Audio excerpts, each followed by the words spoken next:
우리는 다 그리스도의 심판대를 향하여 달려가고 있는 사람입니다. 지금 하루하루 그리스도의 심판대가 우리를 향하여 달려오고 있습니다. 학생도, 직장인도, 가정주부도, 어린 사람도, 나이 든 사람도, 잘난 사람도, 못난 사람도 다 그리스도의 심판대를 향하여 우리가 달려가고 있습니다. 우리는 하나님의 공심판은 받지 않습니다. 이미 공심판은 면제받았습니다. 우리는 다 공심판을 이미 통과한 사람입니다. 공심판이라고 하는 것은 하나님께서 지극히 거룩하고 공의로운 하나님의 법으로 심판해서 하나라도 죄가 걸리면 지옥에 보내는 심판이 하나님의 공심판입니다. 사실 아무도 공심판을 통과할 수 있는 사람은 없습니다. 그렇죠? 죄가 하나라도 있으면 지옥 가는 게 공심판인데 우리는 원죄와 번죄로 죄에 쩌들어 있고 죄에 물들어 있는 사람들이라 누구도 공심판을 통과해서 천국 갈 사람은 없습니다. 그래서 예수님은 우리의 죄 문제를 해결하러 이 땅에 오셔서 우리의 아는 죄, 우리도 모르고 있는 죄, 큰 죄, 작은 죄, 과거에 지었던 죄, 지금 짓고 있는 죄, 미래에 지을 죄까지 다 십자가에서 대신 형벌 받으셔서 우리의 죄의 책임을 다 씻어주시고 우리에게 의를 입혀 천국 가도록 해주셨습니다. 그래서 우리는 공심판을 다 통과하고 면제받고 지옥 가지 않는 사람들입니다. 그렇다고 우리에게 아무 심판도 없느냐? 그렇진 않습니다. 예수님을 구주로 믿고 공심판을 통과한 우리가 받아야 할 심판이 있습니다. 그것을 성경은 그리스도의 심판대 또는 그리스도의 사심판 그렇게 말씀을 합니다. 그리스도께서 십자가의 피로 우리를 대속해 주셨는데 나를 대속해 주신 그리스도를 위해서 주를 위해 내가 살았는가? 나를 위해 살았는가? 나를 대속해 주신 그 십자가 대속을 붙잡고 그렇게 살았는가? 아니면 그 대속을 버리고 살았는가? 십자가에서 죄를 씻어주셨는데 그것을 참으로 감사한다면 다시 죄를 지을 수 없는 거죠. 그래서 십자가 대속의 사랑을 붙잡고 죄를 이기고 의를 행하고 그렇게 믿음으로 살아가고 갔는가? 이것을 심판하는 심판이 그리스도의 사심판입니다. 그리스도의 심판대. 우리를 구속하신 그리스도를 위해서 살았는지 또 십자가의 대속의 공로를 붙잡고 대속 안에서 살았는지 그것에 대해서 심판하는 심판인데요. 이 그리스도의 심판대는 공심판과 달리 지옥 보내는 심판이 아닙니다. 공심판을 통과하면 다 지옥에 가지 않고 천국에 갑니다. 그리스도의 사심판은 천국 가는 사람들이 천국 가서 받을 영광과 칭찬과 상급에 관한 심판입니다. 이 심판을 잘 통과하고 인정을 받으면 그만큼 칭찬을 듣고 영광을 받고 하늘의 상을 받는 거죠. 여기서 하나님의 진노가 있으면 우리는 천국에 가지만 우리의 칭찬과 영광과 상급이 그만큼 빈약하게 되겠죠. 그래서 사도 바울은 고린도후서 5장에 말씀을 했습니다. 그런즉 우리는 그하든지 떠나든지 주를 기쁘시게 하는 자 되기를 힘쓰노라. 이는 우리가 다 반드시 그리스도의 심판대 앞에 드러나 각각 선악간에 그 몸으로 행한 것을 따라 받으려 함이라. 우리가 왜 주님을 기쁘시게 살려고 애쓰느냐? 우리가 심판대 앞에 드러나서 그리스도의 심판대 앞에 드러나 우리가 선악간에 행한 대로 받기 위해서 그렇다 그렇게 말씀했습니다. 우리는 그리스도의 심판대 앞에 서야 할 사람들입니다.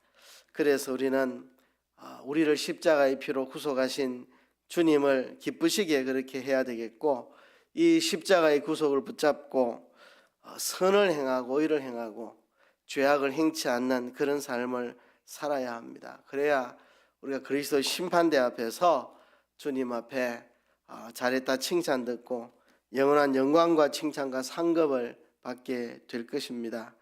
그러면 이 땅에서 우리가 제일 힘써야 될 일이 무엇이겠습니까? 그리스도의 심판대 앞에 갔을 때 정죄를 당치 않는 삶을 이 땅에서 사는 거, 이게 우리가 힘써야 될 일입니다. 그리스도의 심판대 앞에서 잘했다 칭찬들을 인정받을 그럴 일을 하는 것이 우리가 이 땅에서 힘쓸 것입니다. 우리가 항상 마음에 두고 신경 쓰고 살피고 우리 삶에 초점을 맞춰야 하는 게 있다면 그리스도의 심판대가 우리를 기다리고 있다. 우리가 그리스도의 심판대를 향하여 달려가고 있다. 그 그리스도의 심판대 앞에 서게 될 때 정죄를 당치 않고 인정을 받고 칭찬을 받을 수 있는 그런 삶을 살아간 여기에 우리의 시간도 투자하고 돈도 투자하고 에너지도 투자하고 우리 삶의 모든 초점을 거기 맞추고 그렇게 살아야 됩니다. 그렇게 살아야 인생을 허송세월하지 않고 바로 살아갈 수가 있습니다. 자, 그러면 그리스도의 심판대 앞에서 정죄를 당치 않고 인정을 받는 삶을 살려면 어떻게 해야 되는가? 답은 쉽습니다. 신구약 성경 말씀대로 그대로 살면 됩니다. 그렇잖아요. 신구약 성경 말씀대로 살면 되죠. 근데 그렇게 말하면 틀린 말은 아니고 맞는 말이긴 한데요, 너무 범위가 넓고 벙벙합니다. 신구약 성경 말씀대로 살아라 이러면 좀 막연하고 벙벙하고 좀 그렇습니다. 신구약 성경 말씀대로 살면 당연히 그리스도의 심판대 앞에서 옳다 인정을 받을 수 있겠죠. 근데 성경 말씀대로 살아라 하면 좀 막연하잖아요. 그죠? 그래서 우리가 가슴에 와닿도록 현실적으로 실천적으로 딱 핵심을 이야기하면 바로 그것입니다. 사랑과 긍휼입니다. 사랑과 긍휼. 신구약 성경을 다 요약하면 결론은 사랑과 긍휼입니다. 성경을 다 요약하면 사랑과 긍휼입니다. 창세기부터 계시록까지 가마솥에 넣고 푹 구워가지고 엿을 만들면 사랑과 긍휼이라는 엿이 나옵니다. 그죠? 그래서 신구약 성경대로 살아라 이러면 막연하지만 핵심적인 가르침이 뭐냐? 신구약 성경의 핵심적인 가르침이 뭐냐? 사랑과 긍휼입니다. 우리가 사랑과 긍휼을 실천할 때 그리스도의 심판을 통과할 수가 있습니다. 노아 시대 때는 홍수 심판을 면하고 통과하기 위해서 방주를 만들어야 했습니다. 방주를.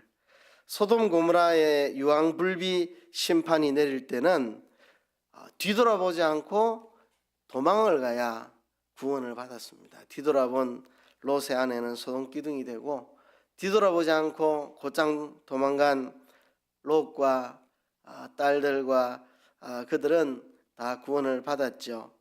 그와 같이 말세를 살아가는 우리 그리스도인들이 그리스도의 심판대를 잘 통과할 수 있는 방법이 뭐냐? 쉽게 말하면, 넓게 말하면 신구약 성경 말씀대로 사는 거지만 핵심을 이야기한다면 그것은 바로 사랑과 긍휼의 삶을 살아가는 겁니다. 그러면 좀 손에 딱 잡히잖아요. 그죠? 벙벙하지 않고 사랑과 긍휼의 삶이다. 그죠? 신구약 성경 말씀대로 사는 것이라 그렇게 말하는 것보다 좀 분명하게 우리의 손에 잡을 수 있는 게 있다면 바로 사랑과 긍휼. 우리가 평생 힘써야 되고 평생 내 삶의 중심에 두어야 하고 우리가 평생 노력하고 애써야 될 게 이 사랑과 긍휼의 삶을 사는 것입니다. 사랑과 긍휼은 그리스도의 심판대를 준비하는 가장 지혜로운 방법이고 심판대를 준비하는, 심판을 준비하는 가장 지름길입니다. 사랑과 긍휼의 사람 되는 게 심판을 준비하는 지름길입니다. 오늘 본문 야고보서 2장 8절부터 13절까지의 말씀이 우리에게 그것을 잘 말씀해 주고 있습니다. 오늘 한 절 한 절 말씀을 새겨볼 텐데요. 우선 8절에 이렇게 말씀했습니다. 너희가 만일 경에 기록한 대로 내 이웃 사랑하기를 내 몸과 같이 하라 하신 최고한 법을 지키면 잘하는 것이거니와 그랬습니다. 여러분, 성경에서 최고한 법이 있는데 그게 바로 내 이웃을 내 몸과 같이 사랑하라는 겁니다. 이것이 성경의 최고의 법입니다. 사랑이야말로 성경의 최고의 법입니다. 어떤 율법사가 예수님에게 물었습니다. 성경에서 어떤 계명이 큽니까? 예수님께서 답하시기를 마음 다하고 뜻 다하고 성품 다해서 하나님을 사랑하고 또 내 이웃을 내 몸과 같이 사랑하는 그것이 모든 율법과 선지자의 강령이니라 그랬습니다. 율법과 선지자 하면 구약 성경 전체를 말하는 거죠. 강령이라는 말은 강자가 별이 강자입니다. 별이 강자. 별이라고 하는 게 뭐냐 하면 고기 잡는 그물에서 그물코가 다 연결돼 가지고 있는 그 줄만 딱 당기면 그물 전체가 끌려오는 그거를 별이줄이라고 그렇게 말합니다. 그래서 강력이라는 말은 이 고기 잡는 그물의 별이줄과 같이 그 줄 한 가닥만 딱 잡아당기면 전체 그물이 다 딸려오는 것처럼 사랑과 긍휼 요 한 가지만 딱 붙잡으면 신구약 성경이 다 거기 연결되어 있는 말씀. 그죠? 율법과 선지자, 이 구약 성경 전체가 다 하나님을 사랑하고 이웃을 내 몸같이 사랑하라는 이 계명에 다 걸려 있습니다. 이 계명을 자세하게 풀어놓은 게 성경이라고 할 수 있겠죠. 그래서 내 이웃을 내 몸과 같이 사랑하는 것이 모든 율법과 선지자의 강령이다. 그렇게 말씀을 했습니다. 이 구슬이 줄에 깨어 있으면 그죠? 줄만 잡아 당기면 구슬이 다 같이 딸려오는 것처럼 이 사랑과 긍휼 이 말씀만 붙잡으면 모든 성경이 다 거기에 걸려 있고 다 딸려온다는 거죠. 그래서 내 이웃을 내 몸과 같이 사랑하라는 이 말씀은 최고한 율법이다. 성경에서 최고의 율법이다. 그렇게 말했습니다. 그게 바로 내 이웃을 내 몸과 같이 사랑하라는 말씀입니다. 이 계명을 지킨 자가 그리스도의 심판을 통과합니다. 어떻게 하면 우리가 그리스도의 심판대를 잘 통과할 수 있을까? 내 이웃을 내 몸과 같이 사랑하라고 한 최고한 법을 지키면 됩니다. 우리는 그리스도의 심판대를 향해 달려가고 있고 머지않아 그리스도의 심판대 앞에 서게 될 텐데 그리스도의 심판대에서 정죄를 당치 않고 거기서 인정을 받으려면 어디서부터 시작해야 되느냐? 무엇부터 시작해야 되느냐? 사랑에서부터 시작해야 됩니다. 사랑에서부터 출발하고 사랑에서부터 시작하고 사랑에서부터 초점을 맞추고 살면 됩니다. 그래서 그 다음 절 9절에 보면 만일 너희가 외모로 사람을 취하면 죄를 짓는 것이니 율법이 너희를 범죄자로 정하리라 그렇게 말씀을 했습니다. 만일 너희가 외모로 사람을 취하면 죄를 짓는 것이다. 율법이 너희를 범죄자로 정하리라 그랬습니다. 자, 외모로 사람을 취하는 것은 죄를 짓는 것입니다. 그런데 외모로 사람을 취한다는 게 무슨 뜻일까 한번 생각해 보면 바로 앞에 8절을 생각해 보면 됩니다. 바로 앞에 8절에서 이렇게 말했잖아요. 내 이웃을 내 몸과 같이 사랑하라고 성경에 기록한 이 최고한 법을 지키라 그랬잖아요. 그랬으면 9절이 이렇게 나오는 게 정상이 아닌가요? 내 이웃 사랑하기를 내 몸과 같이 하지 않으면 율법이 너희를 범죄자로 정하리라. 이런 게 자연스럽잖아요. 8절에서 성경의 최고한 법이 이웃 사랑하는 것이다. 그러므로 이웃을 사랑하지 않는 자는 범죄자로 정하리라. 율법이 이웃 사랑하지 않는 자를 범죄자로 정하리라. 이래야 돼야 맞을 것 같은데 그렇게 말하지 않고 너희가 외모로 사람을 취하면 죄를 짓는 것이니 이렇게 말했습니다. 자, 이쯤 와보면 이제 무슨 뜻인지 알겠죠? 내 이웃을 내 몸과 같이 사랑하는 사람은 남을 외모로 취하지 않습니다. 내 이웃을 내 몸처럼 사랑하는 사람은 절대로 남을 외모로 취하지 않습니다. 바꾸어 말하면 내 이웃을 내 몸처럼 사랑하지 않는 사람은 다른 사람을 외모로 취합니다. 외모로. 그렇죠? 돈 없으면 무시하고, 학벌이 낮으면 깔보고, 그렇죠? 뭐 실력이 부족하면 우습게 여기고, 외모로 사람을 다 취합니다. 외모로. 왜? 사랑이 없으니까. 이웃을 내 몸처럼 사랑하면 누구도 남을 외모로 취하지 않습니다. 어떻게 할 수 있느냐? 자, 우리는 우리 자신을 너무나 사랑합니다. 그래서 우리 자신을 외모로 취하지 않습니다. 내가 머리가 좀 나쁘다고 나를 깔보지 않습니다.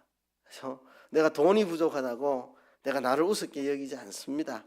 그래서 내가 외모가 좀 부족하다고 나를 하자는 사람으로 내가 여기지 않습니다. 왜? 내가 나를 사랑으로 대하기 때문에, 내가 나를 너무나 사랑하기 때문에 내 자신을 외모로 판단하지 않습니다. 내가 장애가 있다 해가지고 나를 쓸모없는 사람으로 생각지 않고, 내가 부족한 게 있고 실수가 많다고 해서 나를 함부로 그렇게 업신여기지 않고, 왜? 내가 나를 사랑하니까. 그죠? 자기 자신은 외모로 취하지 않습니다. 내가 공부는 좀 못했지만 그래도 내가 얼마나 성실하게 살았는데, 이렇게 생각하잖아요. 그죠? 내가 돈은 좀 적지만 그래도 내가 성실하게 믿음으로 살려고 내가 애쓰고 있잖아. 우리는 우리 자신을 외모로 취하지 않습니다. 바꾸어 말하면 내 이웃을 내 몸처럼 사랑하면, 다른 사람을 내 몸처럼 사랑하면 그 사람도 우리는 외모로 취하지 않습니다. 사람을 외모로 취하지 않는 사람이 있는데, 누가 그러냐 하면 부모가 자식을 대할 때 외모로 보지 않습니다. 부모는 자식을 외모로 보지 않습니다. 왜? 사랑하니까. 그렇죠? 운동장에서 많은 아이들이 놀고 있어도 내 아이가 제일 예뻐요. 모든 부모가 내 아이가 제일 예뻐요. 그 중에. 그렇죠? 키가 작아도 예쁘고, 못생겨도 예쁘고, 공부를 못해도 예쁘고, 내 자식이니까, 내가 사랑하니까. 사랑하면 외모로 취하지 않습니다. 문제와 상담을 해보면 모든 부모는 똑같은 말을 합니다. 우리 아이가 원래 착한 애인데 어떻게 한번 실수해서 그렇습니다. 우리 애가 원래 착한 애인데 친구 잘못 만나서 그렇습니다. 우리 아이가 원래 착한 애인데, 모든 부모는 다 그렇게 말합니다. 우리 아이는 본래 착한데 그렇게. 그죠? 왜?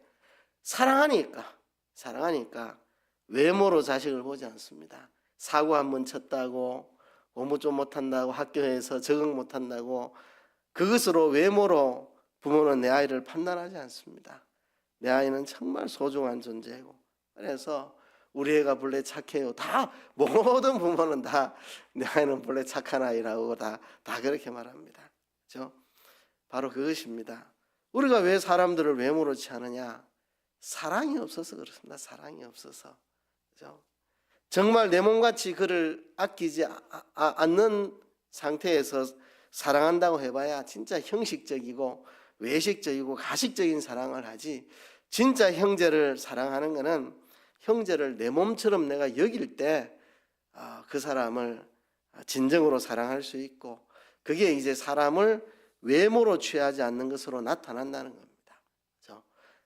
이웃을 내 몸처럼 사랑하는 사람은 외모로 사람을 보지 않고, 이웃을 내 몸처럼 사랑하지 못하면 그때부터 사람은 외모로 보이기 시작합니다. 돈 많으면 좀 존대하고, 돈 없으면 깔보고, 좀 공부 잘하면 이렇게 존대하고, 공부 못하면 아주 짓밟아 버리고, 이렇게 외모로 사람을 판단하게 됩니다. 사랑이 없으면 그렇게 된다는 것입니다. 그래서 10절 11절에 보면, 누구든지 온 율법을 지키다가 그 하나에 그치면 모두 범한 자가 되나니, 간음하지 말라 하시니가 또한 살인하지 말라 하셨은즉 내가 비록 간음하지 아니하여도 살인하면 율법을 범한 자가 되느니라. 자, 이게 무슨 뜻인지 한번 생각해 봅시다. 10절에서 누구든지 온 율법을 지키다가 그 하나에 그치면 모두 범한 자가 된다. 여러분 한번 생각해 보세요. 실제가 아니고 이제 만일에 예를 드는 겁니다. 제가 속도 위반을 해가지고 딱지를 끊었다고 생각을 해봅시다. 자, 경찰서 가가지고 아니 이게 무슨 짓입니까? 내가 그 길을 100번 통과했는데 한 번도 내가 속도 위반 안 했는데 오늘 어떻게 한 번 속도 위반했습니다. 그러면 99점 아니면 99점. 100번을 지났는데 한 번도 위반 안 했는데 오늘 한 번 딱 속도 위반했으니까 내가 99점이면 상금을 줘야 되지 왜 딱지를 끊습니까? 이러면 경찰이 내보고 옳으신 말씀입니다 이러겠습니까? 아주 비웃겠습니까 여러분? 1000번을 지나갔는데 교통위반 안 했어도 그날 한 번 속도 위반하면 딱지 끊기가 벌금 내야 됩니다. 그렇죠? 그렇잖아요. 누구든지 온 율법을 지키다가 그 하나에 그치면 모두 범한자가 되나니 온 율법을 다 지킨다 했지만 그 하나에 그치면 율법을 어긴 자가 된다는 거죠. 율법을 어긴 자가 된다. 간음하지 말라 하시니가 또한 살인하지 말라 했기 때문에 비록 내가 간음을 안 했다 할지라도 살인을 했으면 나는 율법을 어긴 자입니다. 범법자가 됩니다. 내가 간음을 안 했어도 살인을 하면 범법자가 됩니다. 좀 무슨 이야기 하려고 하는 겁니까? 내 이웃을 내 몸같이 사랑하라는 이 말씀은 모든 율법과 선지자의 강령이라 그랬습니다. 강령의 강자, 별이 강자, 이 건물에 모든 게 다 걸려있는 이 줄, 이 땡기면 모든 건물이 다 딸려옵니다. 그러니까 모든 계명을 다 지키려면 사랑의 계명을 지키면 됩니다. 사랑의 계명을 지키면 됩니다. 그렇잖아요. 내가 간음 안 해도 살인하면 범법자입니다. 근데 간음하지 말라는 것도 사랑하라는 계명이고 살인하지 말라는 것도 사랑하라는 계명입니다. 사랑하면 간음하지 않습니다. 어떻게 사랑하는데 간음을 합니까? 간음을 하면 그 가정을 파괴하고 그 인생을 파괴하는 건데 어떻게 사랑하면 간음을 할 수 있습니까? 사랑하면 살인할 수 없습니다. 남을 해칠 수가 없습니다. 그러니까 사랑의 계명을 지키면 이건 율법과 선지자의 강령이기 때문에 사랑을 잡아당기면 모든 율법이 다 딸려옵니다.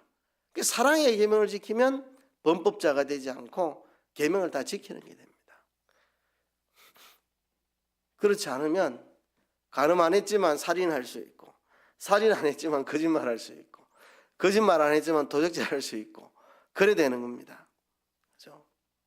온 율법과 선지자의 강령이 내 이웃을 내 몸같이 사랑하는 거기 때문에 사랑의 계명을 지키면 거기 모든 율법이 다 들어있고 사랑 안에서 율법이 다 완성이 되고 사랑을 하면 모든 계명을 다 지키게 되는 겁니다. 그렇죠? 그래서 사랑의 계명을 뒤로 한 채 내가 율법을 지킨다고 하면 이건 지키지만 저건 못 지키고 범법자가 되지만 사랑의 계명을 지키면 모두 다 지키는 자가 됩니다. 그래서요 이 10절 11절이 우리에게 하는 말씀이 바로 그겁니다. 내 이웃을 내 몸과 같이 사랑하라 하는 이 최고의 법을 지키지 못하면 어떻게 살아도 범법자입니다. 어떻게 살아도 범법자예요. 범법자 신세를 못 면합니다. 내가 율법을 철저하게 지키고 계명을 철저하게 지키고 바리새인처럼 일주일에 2번씩 금식하고 최소의 11절 내고 아무리 해봐야 내 이웃을 내 몸같이 사랑하지 않으면 율법을 범한 범법자가 되는 겁니다. 그렇게 안 되려면 어떻게 해야 되는가? 사랑의 계명을 지켜야 되는 거죠. 내 이웃을 내 몸과 같이 하라고 한 이 최고의 법, 이 최고의 법, 내 이웃을 내 몸같이 사랑하라는 최상의 법, 모든 율법과 선지자의 강령이 되는 이 법을 지키면 우리가 율법의 요구에 만족한 사람이 된다는 것입니다. 사랑의 계명 안 지키면 내가 계명을 아무리 지킨다고 설쳐봐야 다 헛일입니다. 헛일. 간음 안 해도 살인하면 율법을 범한 자인데 살인 안 해도 도둑질하면 율법 범한 자고 도둑질 안 해도 거짓말하면 율법 범한 자고 그죠? 형제에게 미련한 자라 욕하면 그 범법자가 되는 거고 그죠? 그래서 사랑의 계명을 안 지키면 어떤 계명을 지킨다고 설쳐봐야 다 그는 도루묵입니다. 헛일입니다. 사랑의 계명을 지켜야 된다. 이게 율법의 강령이고 이것이 최고한 법이라고 성경은 말하고 있습니다. 이어서 12절 13절을 보면요, 너희는 자유의 율법대로 심판받을 자처럼 말도 하고 행하기도 하라. 자유의 율법대로 심판을 받을 것처럼 말하고 행동하라. 자유의 율법대로 심판받는다는 말이 무슨 말입니까? 바로 뒤에 13절에 설명이 되어 있습니다. 긍휼을 행하지 아니하는 자에게는 긍휼 없는 심판이 있으리라. 긍휼은 심판을 이기고 자랑하느니라. 이게 자유의 율법대로 심판을 받는 겁니다. 남에게 사랑과 긍휼을 베푸는 자는 하나님도 나를 심판할 때 사랑과 긍휼로 심판하고, 남에게 긍휼과 사랑이 없는 자는 하나님도 긍휼 없는 심판을 내게 적용하고, 이게 바로 자유의 율법대로 심판을 받는 것입니다. 긍휼 없는 자는 긍휼 없는 심판을 받습니다. 긍휼 없는 심판을 받습니다. 긍휼은 심판을 이기고 자랑합니다. 여러분, 긍휼이 없이 심판을 이길 자신이 있는 사람 있습니까? 저는 자신이 없습니다. 저는 자신이 없습니다. 지금까지 예수 믿고 살아온 삶을 돌아보면 하나님의 긍휼이 없이 심판받으면 난 심판을 이길 자신이 하나도 없습니다. 내가 얼마나 잘 살았다고, 하나님 앞에 뭘 잘 살았다고, 하나님의 긍휼 없는 심판을 받을 때 심판을 이길 자신이 없습니다. 누가 긍휼 없는 심판 앞에 그 심판을 통과하겠습니까? 하나님의 긍휼이 없다면 심판을 이기지 못합니다. 그리스도의 심판대 앞에 우리가 다 서야 되는데, 하나님의 긍휼을 입어야 우리가 그 심판을 통과할 수 있습니다. 전지전능하신 그리스도께서 나를 심판하는데 긍휼을 가지지 않고 나를 심판한다면, 냉정하게 원리원칙대로 고지고대로 다 심판한다면 어떻게 그 심판을 이길 수가 있겠습니까? 그렇죠?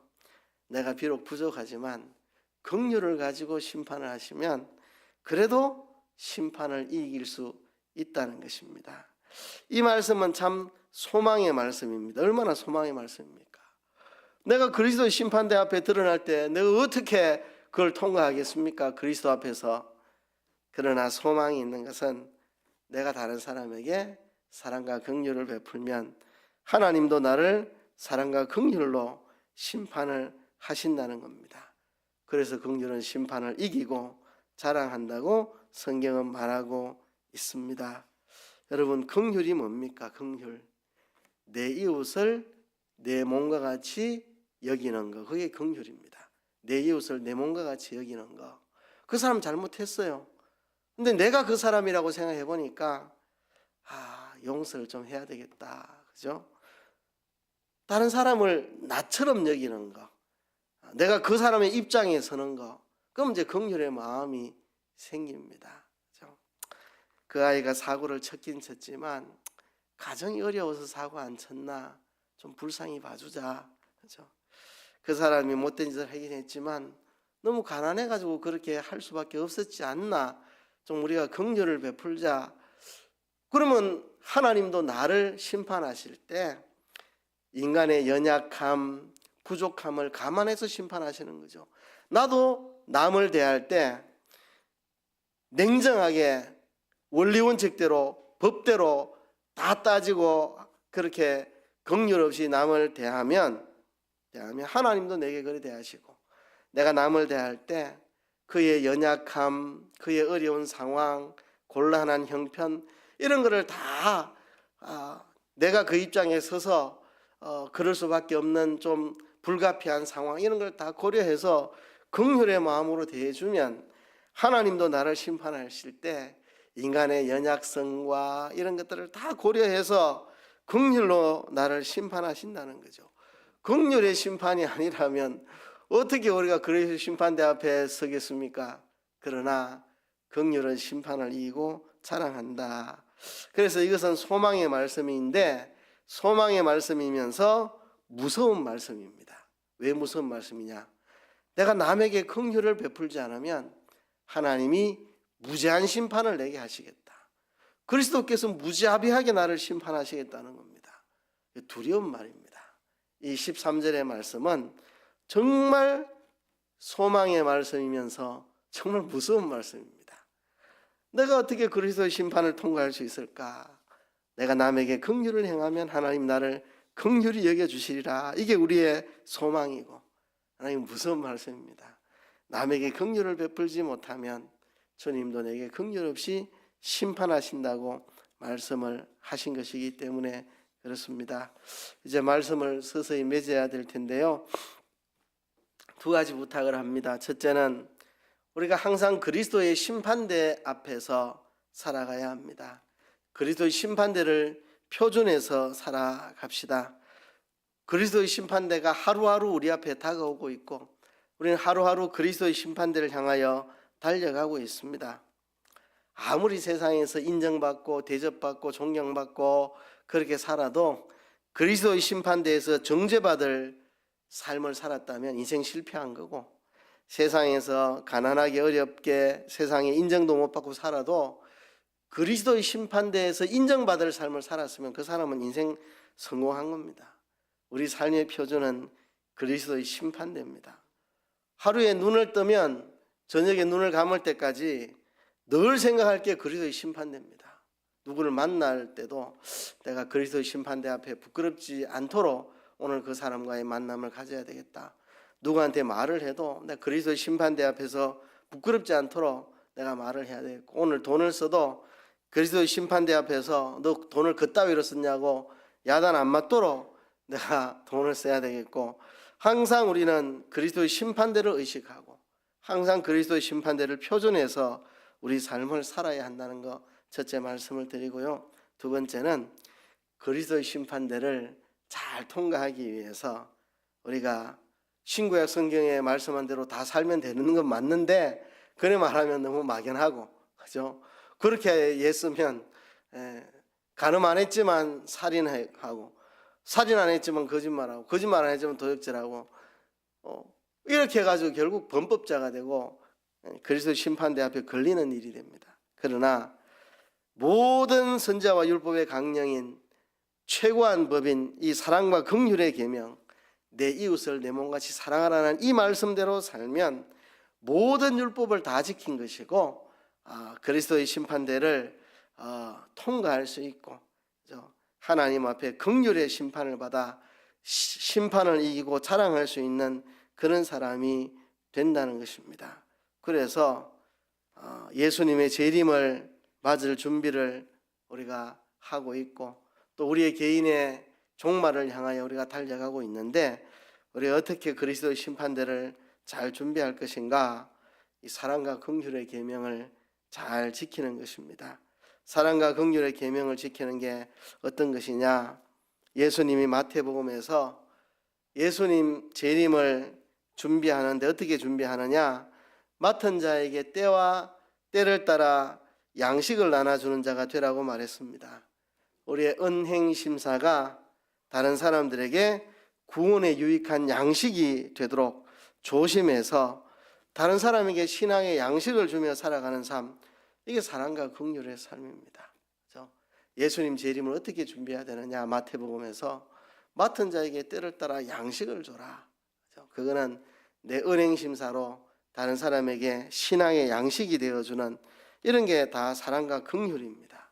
이것이 예수님 다시 만날 그리스도의 심판대 앞에 설 준비를 하는 것입니다. 예수님 십자가에 죽으시기 전날 밤 제자들을 모아서 성만찬 예식을 행하고 제자들의 발을 씻으시면서 너희가 서로 사랑하라 말했습니다. 너희가 서로 사랑하라.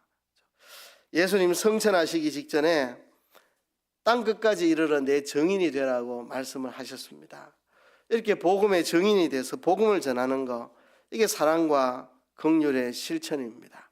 복음을 전하는 게 사랑과 실천, 긍휼을 실천하는 거고, 다른 사람에게 내 은행심사로 때를 따라 양식 주는 것이, 신앙의 양식 주는 게 이게 사랑과 긍휼입니다. 예수님의 모든 말씀, 성경의 모든 말씀의 강령이 이 사랑과 긍휼입니다. 우리 자신이 그리스도의 심판대를 잘 통과하기 위해서 사랑과 긍휼의 계명을 지켜야 합니다. 여러분, 하나님의 긍휼 없는 심판을 받는다고 생각해 보세요. 생각만 해도 끔찍합니다. 우리가 하나님의 긍휼의 심판을 받아 심판을 이기고 자랑하는 방법은 한 가지밖에 없습니다. 내 이웃을 내 몸같이 사랑하여 사랑과 긍휼의 계명을 지키고 우리도 하나님의 긍휼의 심판을 바라보고 기다리는 것밖에는 없습니다. 그래서 우리가 사랑과 긍휼의 계명, 내 이웃을 내 몸과 같이 사랑하라고 한 율법의 강령 최고한 법을 잘 지키고 여기에 힘을 써야 됩니다. 여기에 힘을 쓰면 모든 율법이 다 딸려옵니다. 이거 던져놓고 사랑의 계명 던져놓고 율법 지킨다고 해봐야 이거 지키면 저거 안 지켰고 저거 지키면 또 저거 안 지켰고 다 헛이라고 합니다.